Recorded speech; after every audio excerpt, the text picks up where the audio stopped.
నా పేరు చల్ల అయోధ్య అండి. మాది ఇక్కడే దానమేగూడెం ప్రాపర్టీ. మా మిస్సెస్ విద్యా కమిటీ చైర్మన్గా ఇలా వెనుకయ్యారు 2022లో. ఆ సంవత్సరంలో ఏమైందంటే మనూరు మనబడి కార్యక్రమంలో స్కూల్ పని వచ్చింది.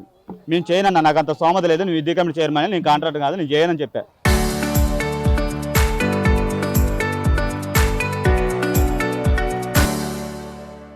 అయితే డబ్బుల పరంగా నీకు ఏ ఇబ్బంది లేదు, ఎప్పటికప్పుడే బిల్లు నీకు ఇప్పిస్తామని చెప్పి వర్క్ స్టార్ట్ చేయించారు.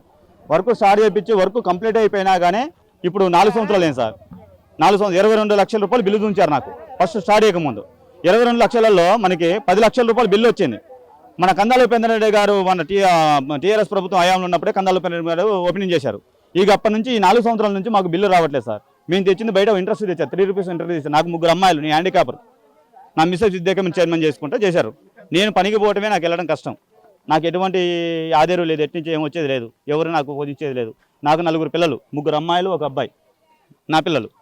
అయితే ఈ సంవత్సరం నుంచి నాకు 11 లక్షల రూపాయలు బిల్లు రావాలి. ఇంకా ఈ 11 లక్షల రూపాయల బిల్లు ఎవరి దగ్గర, ఎంఈఓ దగ్గరికి వెళ్ళా. ఎంఈఓ గారు నా పరిధి కాదు, నా లెక్క కాదన్నారు. కలెక్టర్ దగ్గరికి వెళ్ళా, కలెక్టర్ గారు డిఓ గారు పంపించారు.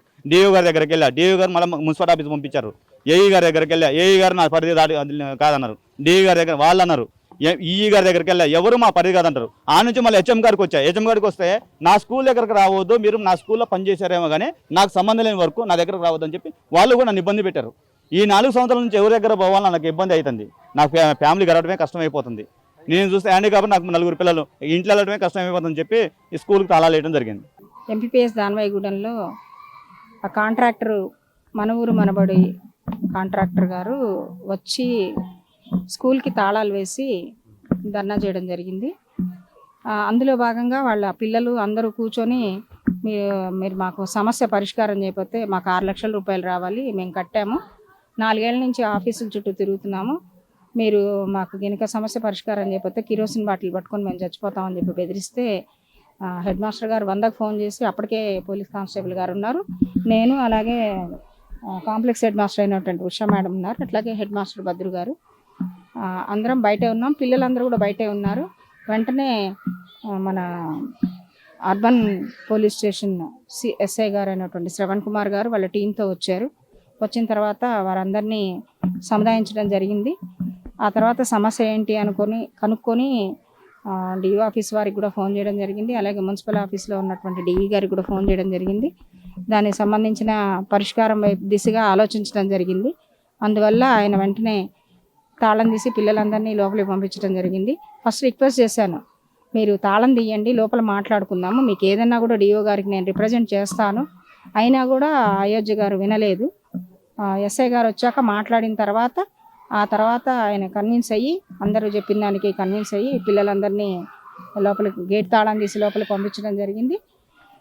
అలాగే మా టీచర్స్ అందరం లోపలికి వచ్చాము. దీనికి పరిష్కారం కూడా డిఓ ఆఫీస్ నుంచి చెప్పారు. ఒక 1.5 crore దాకా మనకి గవర్నమెంట్ నుంచి వచ్చేది ఉంది, అది రాగానే వెంటనే ఇస్తామని చెప్పారు. ఈయన చేసిన వర్క్స్ కూడా ఎంబీ రికార్డ్ అయ్యే ఉందని చెప్పి తెలియజేశారు. ఇప్పటికైతే ప్రశాంతంగా ఉంది స్కూలు. పిల్లలకి క్లాసెస్ కూడా రెగ్యులర్గా రన్ అవుతున్నాయి. పిల్లలందరూ లోపలికి వెళ్ళారు, టీచర్స్ అందరూ కూడా క్లాసెస్ తీసుకుంటున్నారు. ప్రశాంతంగానే ఉంది. దీని గురించి డిఓ గారికి కూడా ఇప్పుడు తెలియజేశాను. స్టేట్ వైజ్ నాకు తెలియదు. మనకి మాత్రానికి మొన్న ఎంఓఎంబీకి కొంత రిలీజ్ చేశారు, 2.5 crores రిలీజ్ చేశారట. 1.5 crore రిలీజ్ చేయాలి, అందుట్లో ఈ అయోధ్య గారిది ఉంది అని చెప్పి తెలియజేశారు డిఓ ఆఫీస్లో కనుక్కుంటే.